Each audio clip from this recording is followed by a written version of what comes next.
వెండిపైన రుణాలు ఆర్బీఐ కీలక నిర్ణయం. దేశీయ మార్కెట్లో వెండి ధర కేజీ 1.70 లక్షల వరకు చేరిన వైనం. ఇకపై వెండి వస్తువులకు బ్యాంకుల్లో తాకట్టు రుణాలిచ్చే సదుపాయం ఆదేశాలు జారీ చేసిన ఆర్బీఐ. బంగారంపై రుణాల మాదిరిగానే ఇకపై వెండిపైన కూడా రుణాలు లభించనున్నాయి. రిజర్వ్ బ్యాంక్ ఆఫ్ ఇండియా ఈ మేరకు కీలక నిర్ణయం తీసుకుంది. కొత్త మార్గదర్శకాలు 2026 ఏప్రిల్ 1 నుంచి అమల్లోకి రానున్నాయి.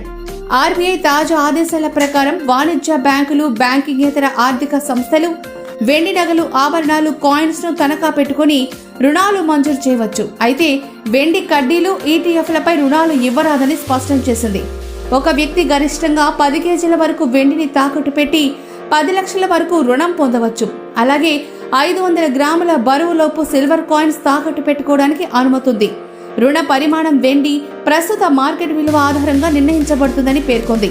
ప్రస్తుతం దేశీయ మార్కెట్లో వెండి ధర కేజీకి 1,70,000 వద్ద ఉంది. కొన్ని నెలల క్రితం 2 లక్షల మార్కు దాటిన సంగతి తెలిసిందే. వెండి రేటు పెరగడానికి గల కారణాలు చూస్తే వెండిని కేవలం ఆభరణాలకే కాకుండా పారిశ్రామిక రంగాల్లోనూ విస్తృతంగా వినియోగిస్తున్నారు.